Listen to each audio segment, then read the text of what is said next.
As you know, I recently left my corporate job and I've been in total recovery mode, all about self-care. One of my new routines is the nighttime shower before bed. There's just something about washing away the day and that reflection that's been super helpful for me. I've been using one of our partners, Osea's Mega Moisture Duo. This combo body oil and body lotion are so freaking incredible. It literally feels like I'm at a spa. I realized that the secret is seaweed and other skin level ingredients that are normally reserved for face products. And that's why I was so excited when Osea became one of our partners. And, we're so grateful for partners like this because one, they keep the show going, but they're also super good for all of our listeners and for our own well-being. So if you want to have that nighttime bliss like I am doing, you can get 10% off your first order site-wide with code Dateable at oseamalibu.com. You'll get free samples with every order and free shipping on orders over $60. So head to oseamalibu.com and use the code Dateable for 10% off. Let us know which products you end up going with, share them in social. Super excited to see what you end up choosing.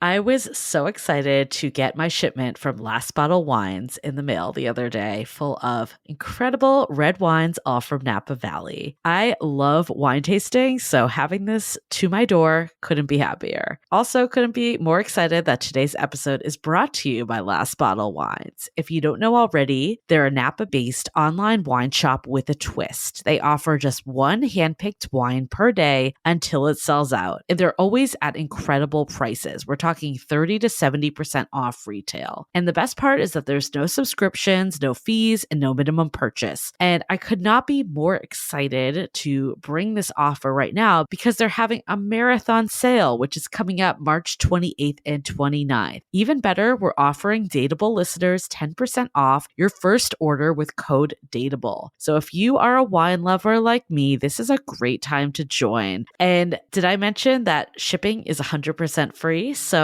what are you waiting for? Mark your calendar for March 28th and 29th or get on it earlier if you want. You can sign up at lastbottlewines.com and use code Dateable and find out why Last Bottle is the most fun way to discover and buy amazing wine.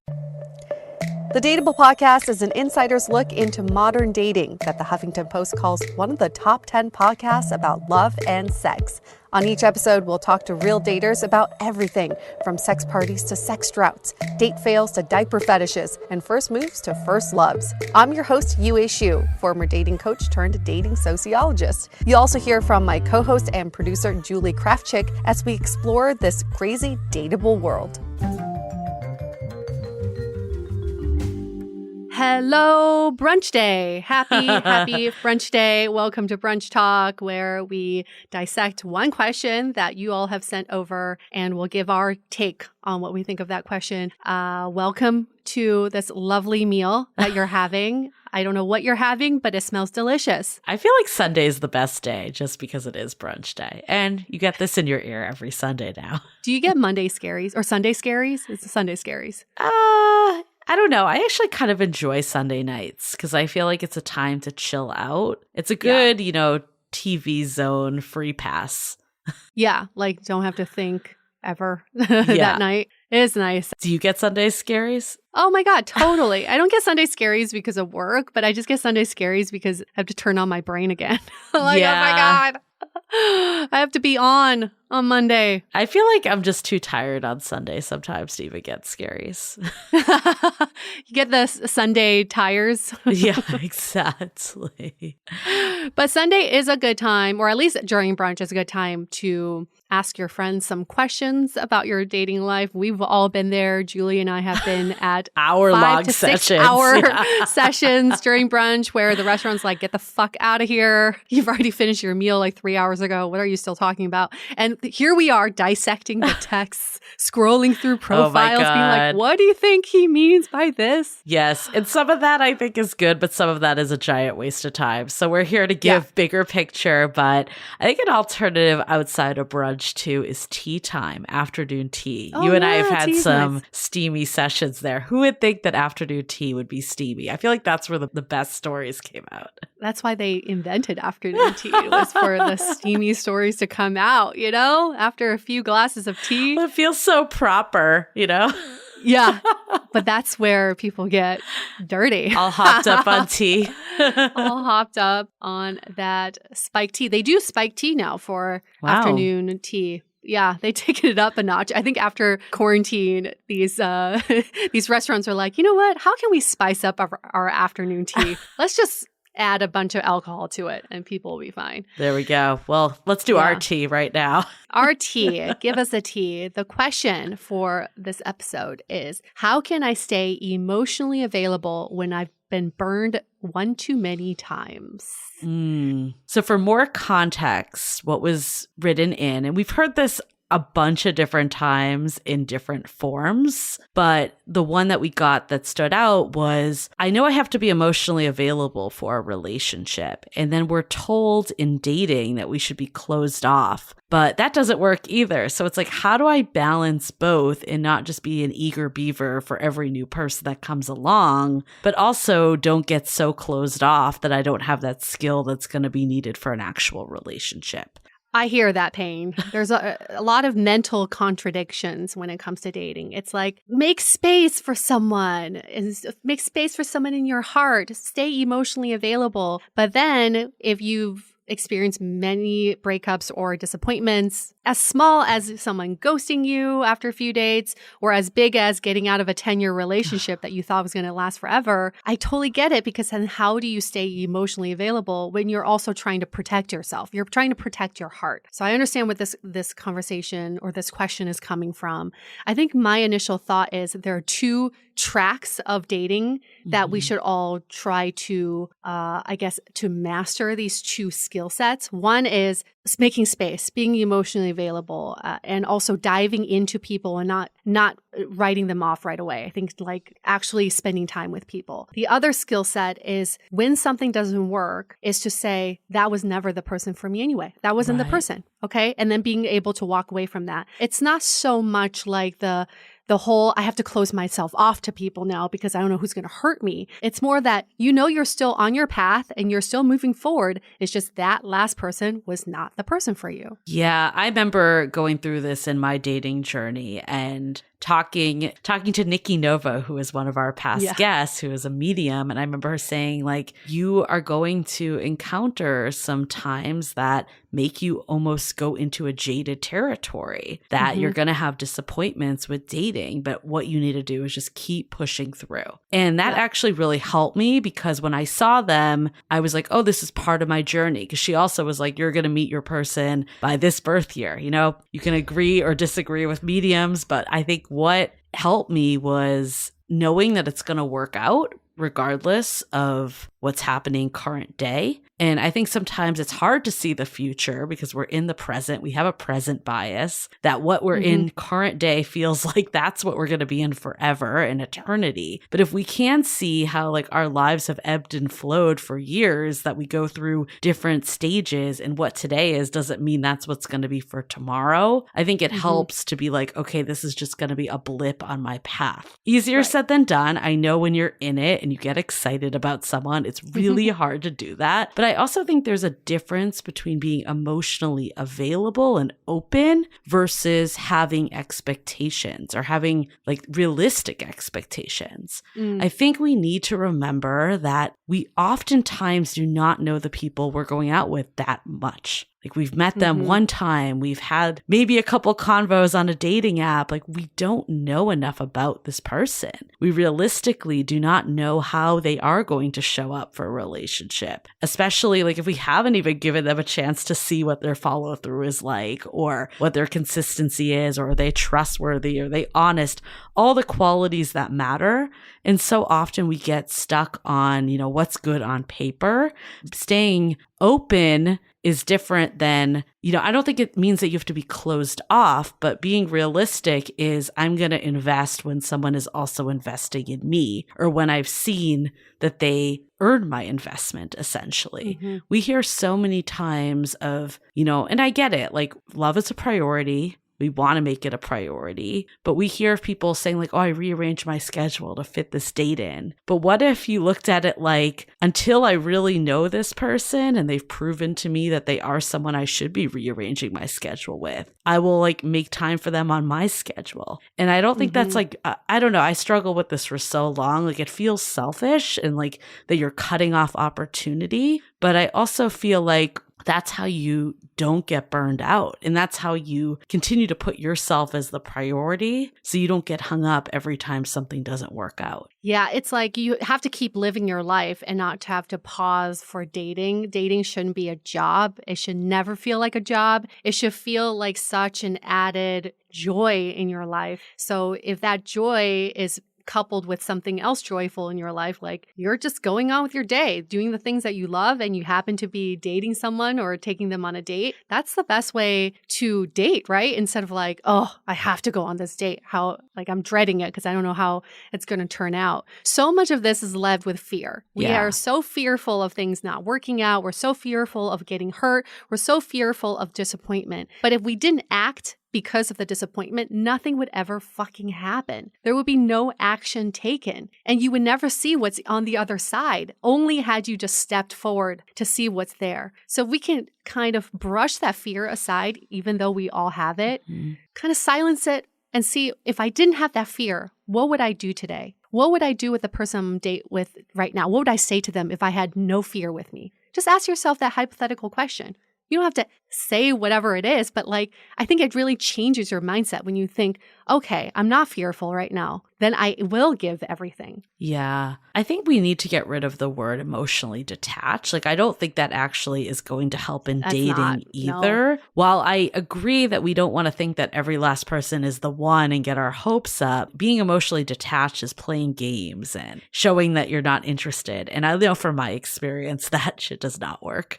Anytime that I would do that, nothing ever went past a couple dates. And I remember, you know, like I think this again goes back to expectations. Like I remember getting really hung up on this guy that in reality I barely knew because he like worked at Google and like, you know, had some criteria that was good on paper. I didn't know this person. I didn't evaluate how he made me feel in any way. We went on like 2 dates. It's like how well, like, yeah, we had fun on the dates, but that was like all I knew. So I think it's like the expectation like outrid reality completely. And that's when you get your hopes up. And I also feel like when he would like wasn't super available, I would retreat and do these games to be emotionally detached, like not text back right away and spend all this time. But all that did was just like pull us both further apart. It didn't help in any way. Bingo. I think the emotional detachment allows you to be a bad dater. Yeah. It actually inspires for bad dating behavior to come out.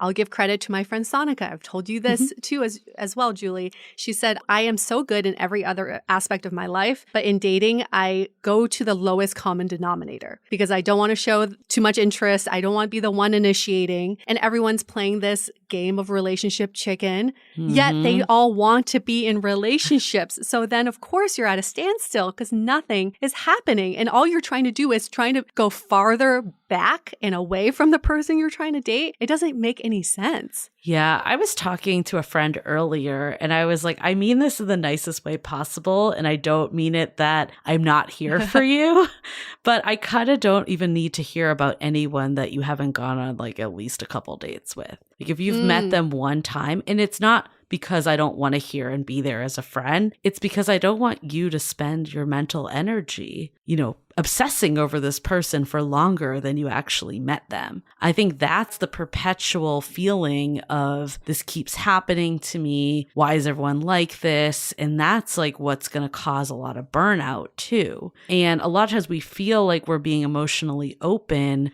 by giving all these people a chance and then they don't work out and it's one disappointment after another. And I think that is like in some ways a reality of dating is we just don't know where these people are. And that's why I say that to her was we don't know like what's going on in this person's life. So until this person can show you that like they are ready for a relationship, they want a relationship with you, and they're showing these behaviors, then I almost feel like we can't look at them as a prospect. And it's easy to say we have all these prospects because of dating apps, but we're just meeting people for the first time. I feel like, again, it goes back to expectations. Like if we just met a bunch of people at a bar or house party, we wouldn't think they're like prospects to date until they actually started following up and doing stuff. Yeah. So I guess being emotionally available, back to this original question, doesn't mean you're falling for every person you're dating. It just means you're open to the possibility of someone being that person for you, but also just opening your heart to the possibility of having a connection with someone. I think when we retreat and then we say something like, oh, I've been burned so many times, I don't want to go through that again. Actually, disappointment is supposed to make your heart grow bigger. It's supposed to heal you even more and know that you are strong enough to get past the being burned from the past and get past that adversity to find love. So don't think that these little challenges and disappointments are there to break your heart. Your heart is just growing stronger to be there for that person who is right for you. Yeah. And it's not rejection if, like you don't know anything about this person. Like if they were seeing someone else before they're seeing you, it has absolutely nothing to do with you whatsoever. So I think the more we can just see it as this person's making room for the right person on my path. And what can I learn from this too? I always like to say that, not to put it on you that you did something wrong, but that's the only way that we can continue to like actually not have the same thing happen over and over again, is to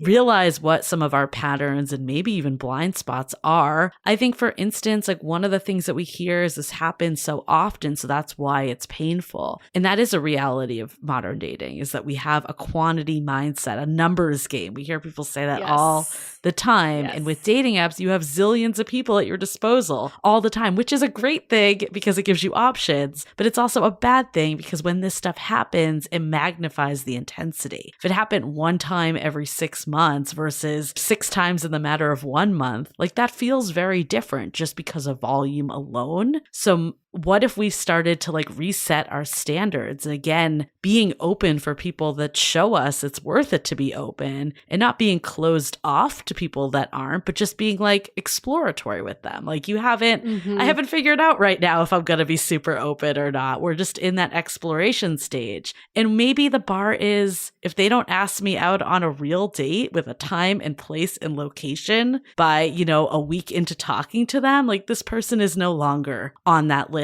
of people I can be emotionally available with, pending you want someone that's going to take initiative, that shows they're consistent, that wants to prioritize a relationship. Getting in touch with what your needs are is so essential. It's like, it should be fun. Right? Yeah. This should be a science experiment. You are exploring, you're meeting a bunch of strangers who know who's right for you. But I think the relationships, how they start is you have the baseline attraction first. We can't argue with that. There's some sort of connection. Once you've established that, all you're trying to do day by day is to figure out, is this person meeting my needs? And am I meeting their needs? 2 people don't work out. The day one of them decides, I no longer want to meet your needs. That is it. It has nothing to do with your personality, your looks, your pedigree, none of that. It's just that, hey, that person stopped meeting my needs. That's it. And then you can kind of move on from there. I think we get so stuck on getting other people to like us and gaining their affection and earning their affection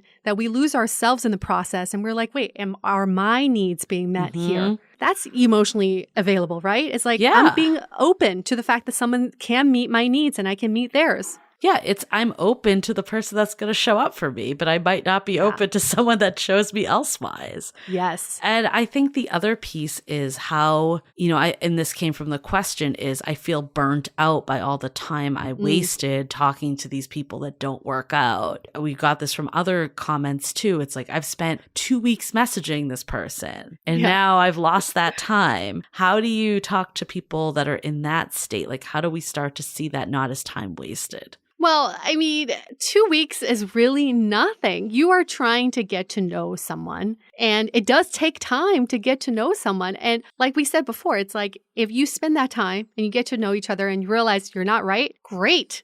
At least you spend that time to do that. I think in this modern dating era, we write each other off way too quickly. Mm-hmm. So then there's so many what ifs. There's always like, oh, the gold standard, the one that got away. It's because we didn't spend enough time getting to know each other. I don't think that's time wasted. You're just making human connection. And if there's no connection, there's no connection. Right. I think the first thing is how we look at time wasted. Personally, I believe that no time is wasted if it's helping us get better clarity of who we are, what's important to us, qualities in a relationship that are important. So all of that, in my opinion, is never time wasted. So I'll start by saying that.